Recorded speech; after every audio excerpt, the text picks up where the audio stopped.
In previous part we have studied about different types of pollutant. Pollutant two types के gaseous pollutant and sedimentation pollutant. Sedimentation pollutant को आप particular pollutant भी या particular matter भी कह सकते हैं. ये थे हमारे pollutant के बारे में. अब how we can remove these pollutant from the atmosphere, from the gases in which they are mixed. अब ये गैसेज जो पोल्यूटेंट हमारे गैसेज जिसको हमें जरूरत होती है उस गैसेज में मिल जाते हैं तो उनको हम किस प्रकार से रिमूव करते हैं. तो control of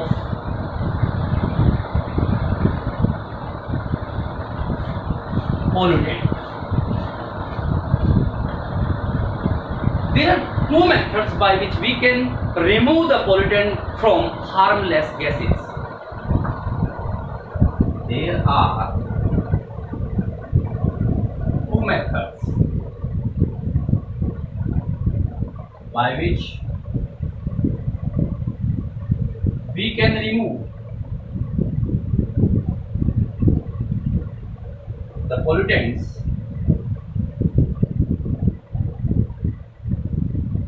from harmless gases. जो हमारे लिए हानिकारक नहीं है उन गैसेज से पोल्यूटेंट को रिमूव कैसे करें. वो दो मेथड कौन कौन से हैं. Number 1 electrostatic precipitator.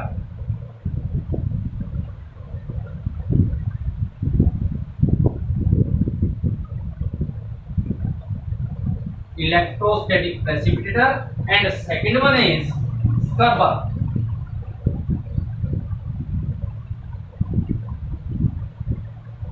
There are these two methods by which we can remove the pollutant from the gases. First one is electrostatic precipitator. क्या है, किस प्रकार का डिवाइस है, कैसे इसका यूज किया जाता है. It is the device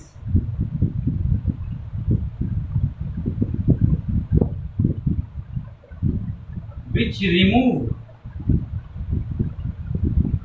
99% यानी more than 99% of pollutants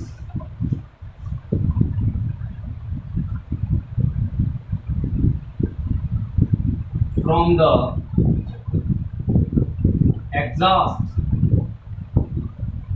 of thermal power plant. Thermal power plant से ये हमारा गैसेज से यानी गैसेज से पोल्यूटेंट को रिमूव करना और ये हमारा पार्टिकुलेट मैटर. तो ये हमारा गैसेज जो हैं गैसेज पोल्यूटेंट उनको रिमूव कैसे करें.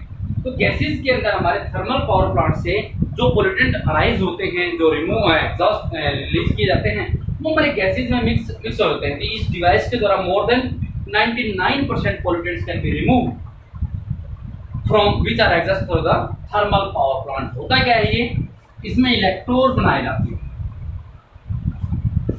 और इलेक्ट्रोड के अंदर मेटालिक वायर मेटालिक प्लेट्स इस प्रकार से सेट की जाती है ताकि इसमें से पोल्यूटेंट पास आउट हो. ये ग्राउंड करते हैं.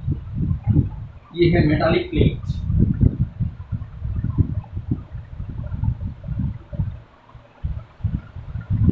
हम इधर से डर्टी एयर जिस एयर के अंदर पोल्यूटेंट मिक्स हैं यदि उसको इस डिवाइस से पास आउट करते हैं. डिवाइस कौन सा है, इलेक्ट्रोस्टैटिक प्रेसिपिटेटर. तो इसमें इलेक्ट्रोड होते हैं. वो इलेक्ट्रोड क्या करते हैं, उनके अंदर इतनी एबिलिटी होती है कि थाउजेंड्स ऑफ वोल्ट प्रोड्यूस करते हैं जिसके कारण से कोरोना बन जाता है. और ये कोरोना क्या करते हैं, इलेक्ट्रॉन को डिस्चार्ज कर देते हैं. इलेक्ट्रॉन जो एक्साइटेड हो जाते हैं इनको फोटोन कह सकते हैं. इसमें क्या है, ये डस्ट पार्टिकल है क्योंकि एयर के अंदर एयर कैसे बताइए उन्हें, dirty air means these are the dust particles.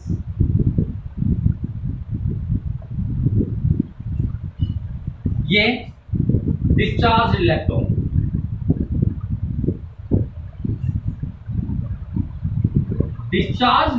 जैसे इसके पास पहुंचते डस्ट पार्टिकल इसके पास पहुंचते हैं तो डस्ट पार्टिकल को अपनी ओर अट्रैक्ट कर लेते हैं जिसके कारण से बाद में क्या बन जाते हैं, net negative charge.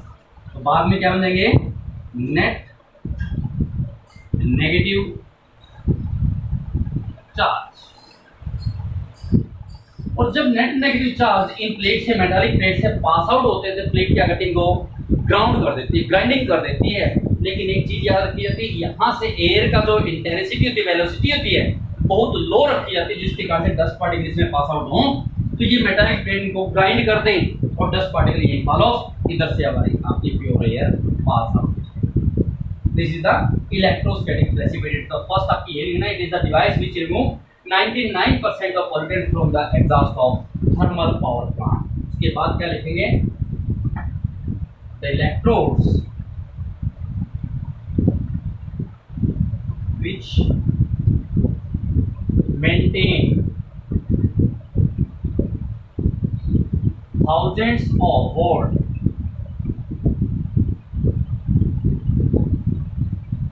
to produce corona virus नहीं, कोरोना क्या होता है, सन के जो बाहर की ग्लेयर है, सन के बाहर की जो ग्लेयर क्या बोलते हैं उसको, corona, that discharge the electron,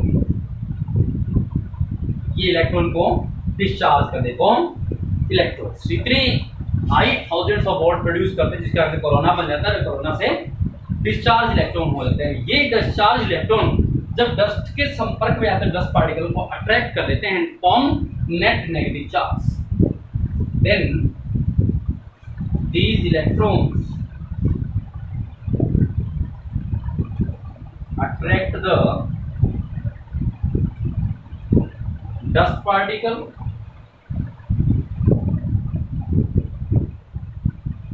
and produce net negative charge। Net negative charge अब इसको किसमें से, हमारी जो मेटालिक प्लेट है उसमें से पास आउट कराया जाता है। Then these net negative charge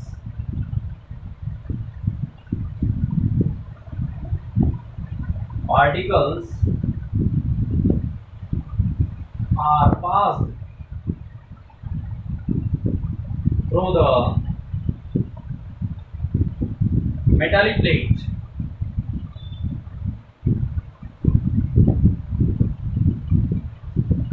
the plates grind the dust particle। तो इसमें जो डस्ट पार्टिकल हैं वो क्या करेगी, प्लेट इसको ग्राइंड अप कर देगी, फॉल ऑफ नीचे, प्योर एयर पास आउट हो जाएगी।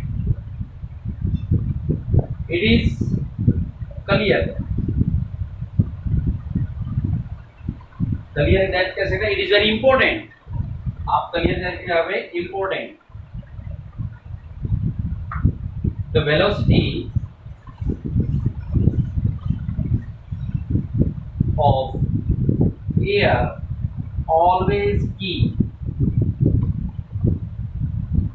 low while passing through the plates, and thus we can remove the dust particle from the air. This is the function or working process of electrostatic precipitator. The next one is scrubber. What is scrubber and how it is used? Scrubber क्या है, अब जो हमारे industry से SO2 sulphur dioxide gas बनती है, उस sulphur dioxide gas को एयर से रिमूव करने के लिए हम क्या करते हैं, स्क्रबर का यूज करते हैं। स्क्रबर क्या है, एक डिवाइस है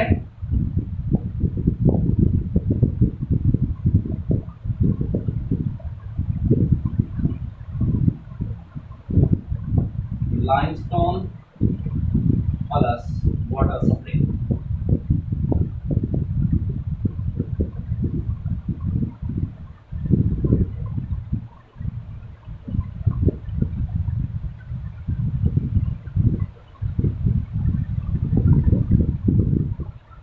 इधर से आपकी जो इंडस्ट्री से एग्जॉस्ट निकलता है, SO2 कंटेन गैसेज हैं, वो इधर से पास आउट कराई जाती है। यहाँ से spray water plus limestone, crossed limestone कह सकते हैं, crossed limestone with water spray की जाती हैं। इस लाइमस्टोन के अंदर, लाइमस्टोन मतलब कैल्शियम कार्बोनेट, ये कैल्शियम कार्बोनेट सल्फर से रिएक्शन करके कैल्शियम सल्फेट बनाती है और कैल्शियम सल्फेट बनते ही हमारा यहाँ पर पास आउट हो जाएगा। ऊपर से ये डर्टी एयर है, ऊपर से प्योर एयर पास आउट। तो स्क्रबर क्या कहते हैं? In industries the produce sulfur dioxide gas is removed by this technique.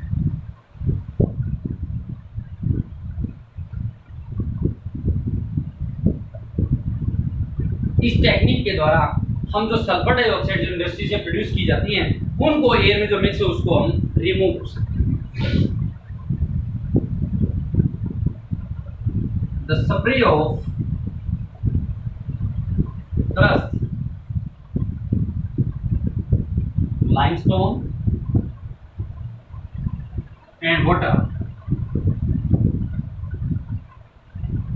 is passed into the scrubber. The SO2 gas which is mixed with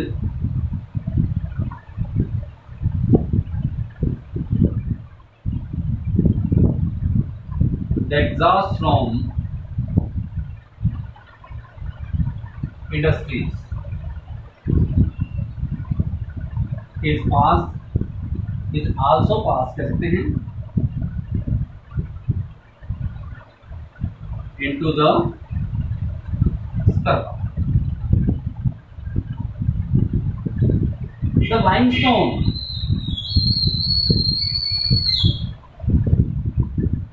formula calcium carbonate CaCO3 combines with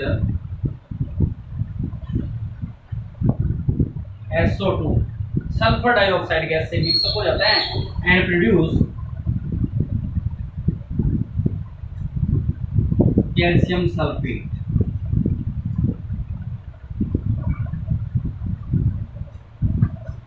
CaSO4 thus the sulfur is removed from the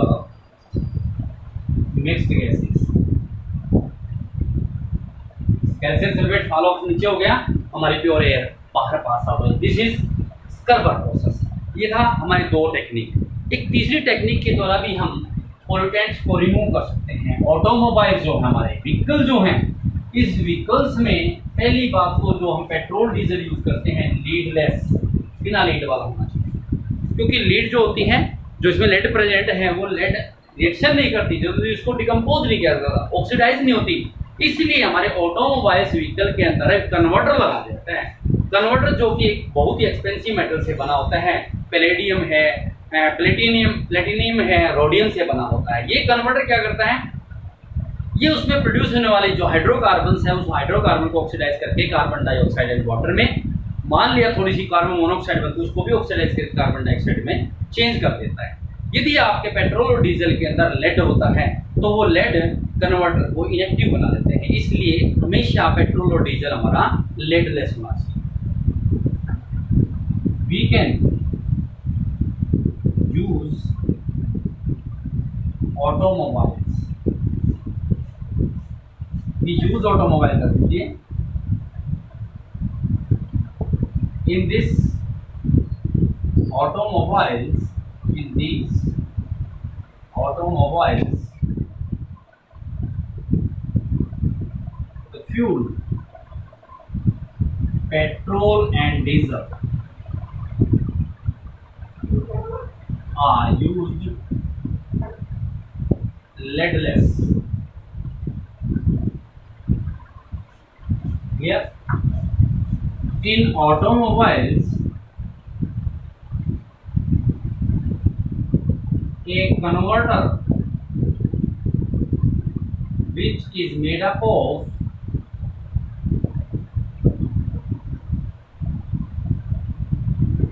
platinum,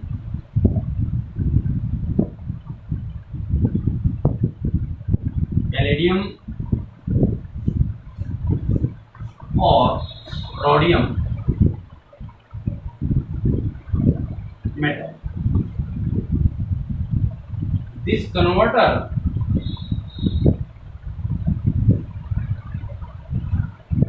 has the ability to produce CO2 and in water while hydrocarbons are burnt. जब automobiles के अंदर ईंधन जलता है petrol diesel तो hydrocarbon है। ये hydrocarbon जब कुछ इनबर्ंट भी रह जाते हैं जब उनको जलाया जाता है तो उनके अंदर ऐसी एबिलिटी से हाइड्रोकार्बन को ऑक्सीडाइज कर देता है किसमें, CO2 वाटर के अंदर। These hydrocarbons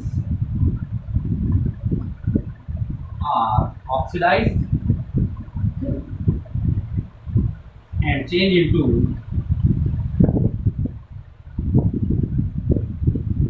CO2 and water. But the petrol or diesel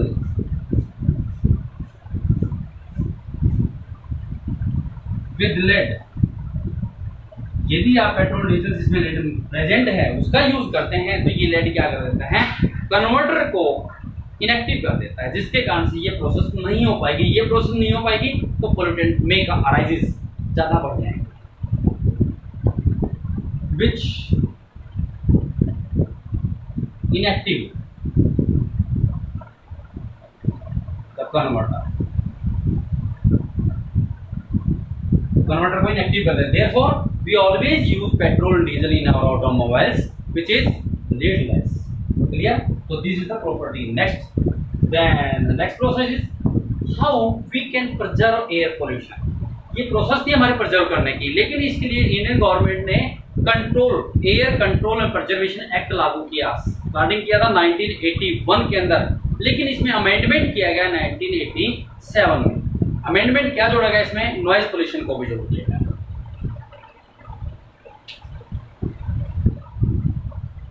air pollution control and preservation.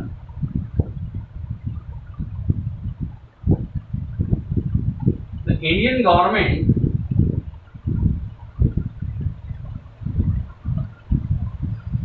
started an act in 1981, environmental pollution 1986, air को कंट्रोल प्रिजर्वेशन करने के लिए 1981 के अंदर, but act in 1992 control and preserve the air from pollutants. But in 1987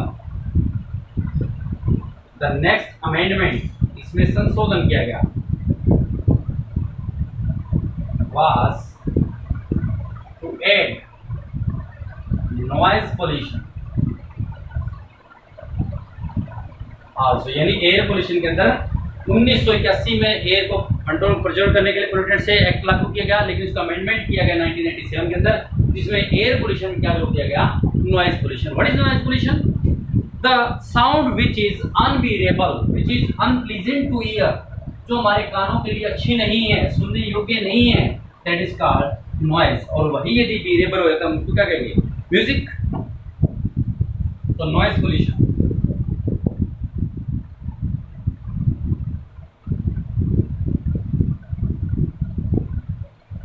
The sound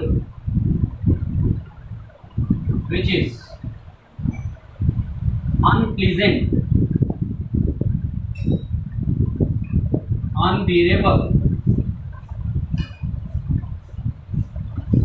to our ears, that is called noise, and noise, air में किसी प्रकार का फिजिकली, केमिकल और बायोलॉजिकल चेंज आता है अनडिजायर्ड, उसको क्या कहेंगे? Air pollution. तो इसके कारण से आया साउंड के कारण से, तो इसको हम क्या कहेंगे? Sound noise pollution. That is called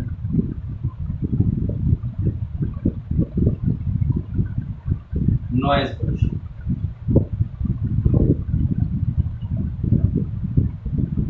A normal human being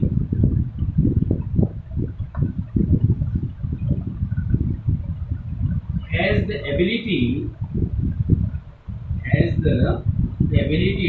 to hear the sound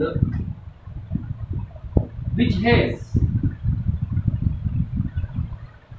अब साउंड की एक डेंसिटी, एक वेलोसिटी होती है, एक वैल्यू होती है जो सुनने योग्य होती है, उसको क्या बोलते हैं? डेसिबल में मापते हैं। लेकिन नॉर्मल ह्यूमन बीइंग की साउंड सुनने की जो एबिलिटी है कितनी है? 30 से लेकर के 60 decibel, 30 to 60 decibel.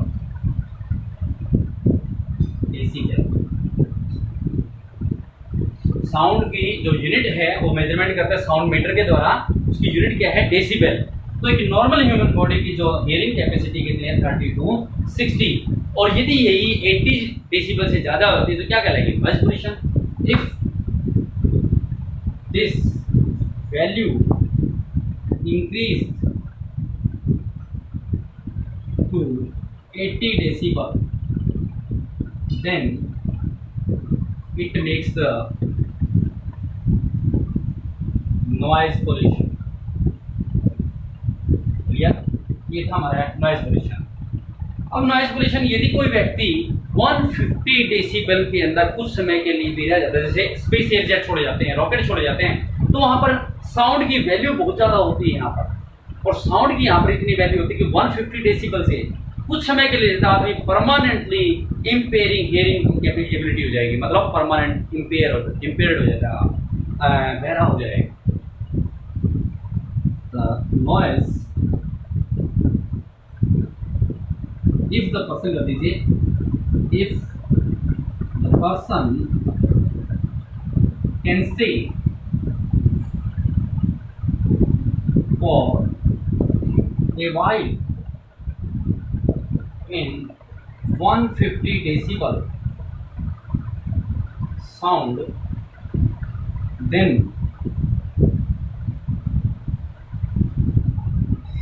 it would be permanently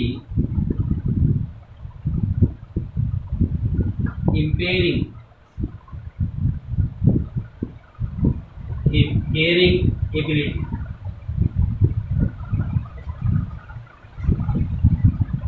clear? इसलिए हमारे साउंड पोल्यूशन से बच कर रहना चाहिए, कुछ ऐसे यूज करना चाहिए जिसके कारण साउंड कम प्रोड्यूस हो। जैसे हमारे जो ऑडिबल सिस्टम है, ऑडियो सिस्टम है, कैसेट प्लेयर है, लाउड स्पीकर, इनकी आवाज़ कम होनी चाहिए।